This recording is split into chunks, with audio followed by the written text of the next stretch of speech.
and gentlemen, welcome back to Sunny Insights. Today I'm going to talk about criticism against liberalism in its thinking of international relations. I hope last time I uploaded a video which focuses on critics against realism. I think and I believe that you have enjoyed the video.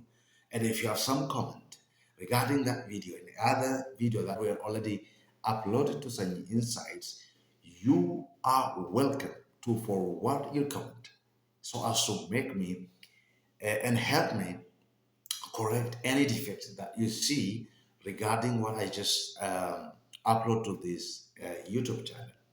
So today we focus on criticism against liberalism in international relations. Don't forget to subscribe, like, share, and comment the video so as to help other people access and also make them choose Sunny Insight as their favorite YouTube channel for academy. Now let us move to the detailed discussion of what this criticism is. Before that, what is, as you know, liberalism focuses on international cooperation and the prevalence of or the possibility of democratization and also the prominent role of international institutions in facilitating the cooperation among the states. So here, these are the main points that liberalists argue in their understanding and definition of the international system and international relation. Therefore, what are the key critics that we may see regarding the liberal thinking or liberal thought of international relation?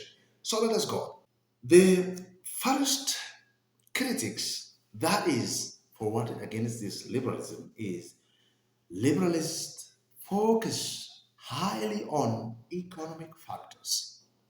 They pay much attention, overemphasized on economic factors. They say in states should maintain economic interdependence, which is the ground and element for creating peaceful interaction and international relations. So, peace, according to them, is the output of economic interdependence. So, they highly emphasize the economic interaction among the states and also the role of stakeholders in maintaining peaceful and beneficial international relation, which is also an important input for making the international system equally beneficial to everyone. So the main criticism that they are accused of here is economic ties does not guarantee peaceful relation. Sometimes it may also exacerbate the tension between or among the states. We can mention the case of China and the United States of America.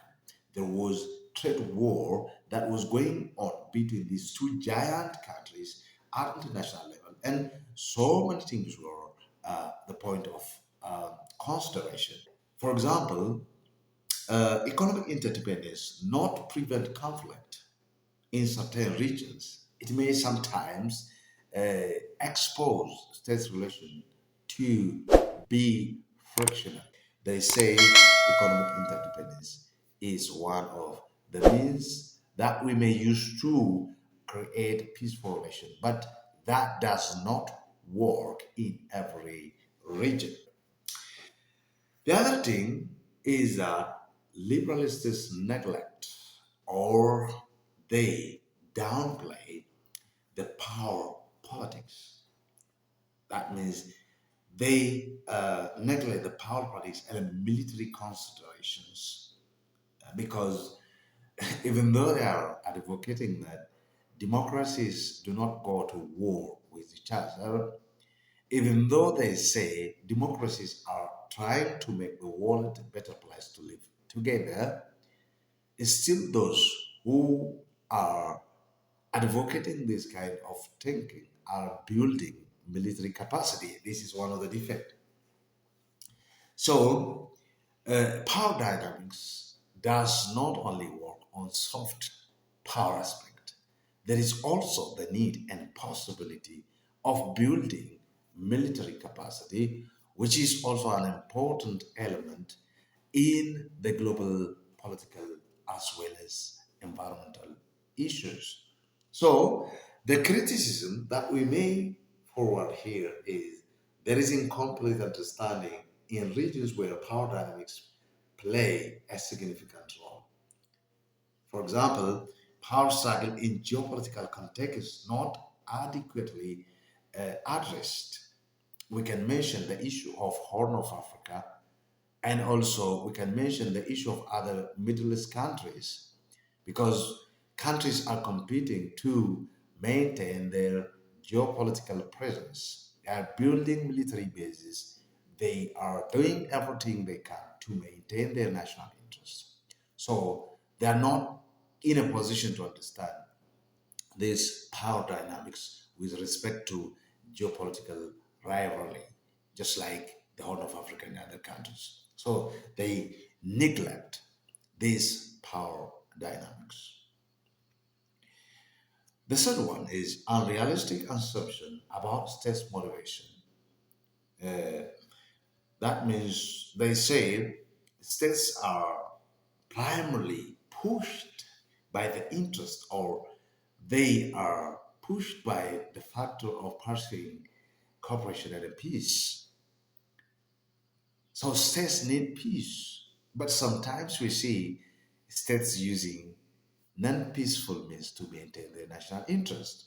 So idealistic type of view, which is not always aligned with the reality of international politics, is very evident in the liberalist thinking. You can take the case of Israel and Hamas. You can take the case of Ukraine and Russia. You can take the case of other countries entering into fight. Peace and cooperation are not the only means and objective they used to maintain their interests. There are instances in which states prioritize security over cooperative endeavors. Security cannot be maintained in some cases by a simple talk. Rather, it requires huge military capacity, which is also an important indication of power and security. So, this is one of the whole through which we can accuse liberalism. And the fourth one is they do have excessive belief in international institutions. Liberals advocate the role of international institutions in resolving conflict, addressing conflict, international conflict among the states. But these institutions are not always effective. We have seen many cases that were just dealt by the United Nations and other regional organizations which were not effective in the presence of the United Nations that the Ukraine and Russian war is going on. In the presence of this giant and huge international institution, there are several conflicts happening. So they are not effective in every aspect of conflict resolution because the success of conflict resolution and prevention depends on the compliance of the states to the principles of these institutions.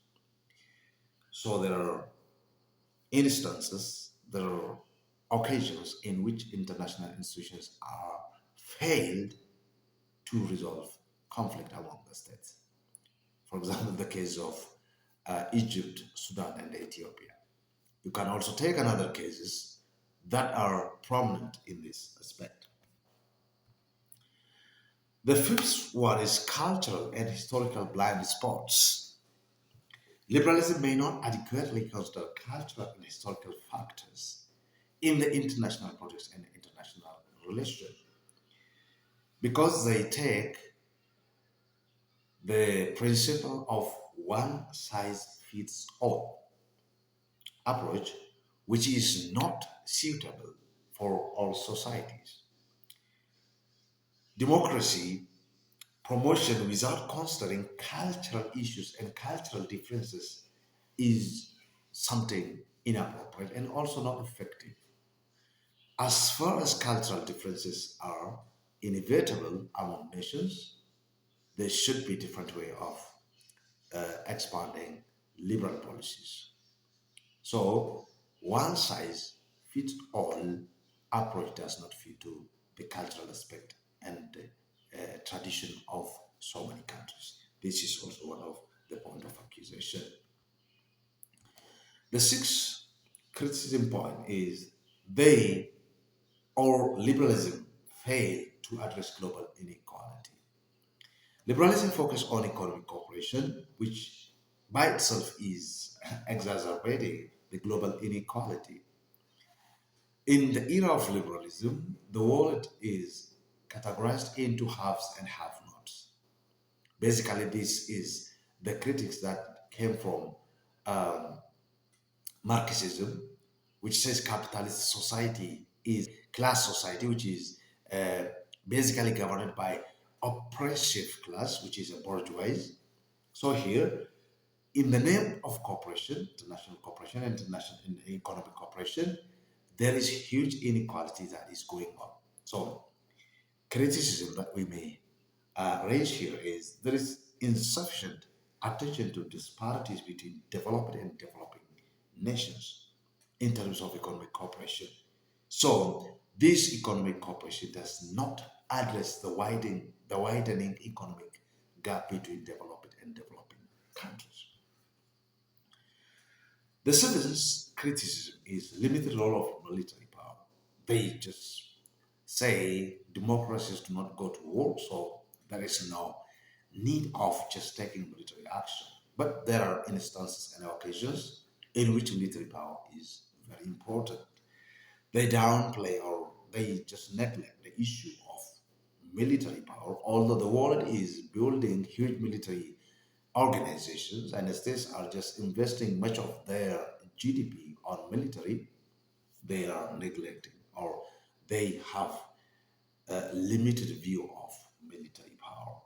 So the criticism that we can talk of here is there is insufficient focus on military solutions in situations of imminent security threats. For example, immediate security concerns are not addressed by negotiation, they are not addressed by diplomacy or cooperation. Rather, you have to take military actions to thwart or respond to immediate security threats.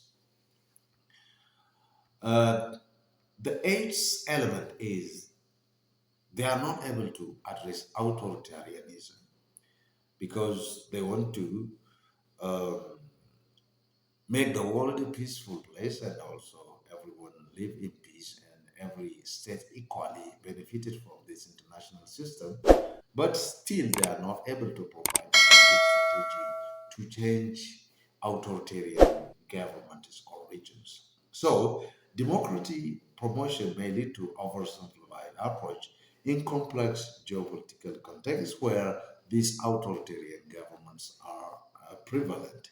So, there is a challenge in promoting democracy in authoritarian states without causing unrest. That is why you see many countries suffering unrest. That is why you see America and the other Western countries are trying to topple governments from power. They have tried much, they have caused huge and very devastating war and unrest in several parts of the world, but still there is no change.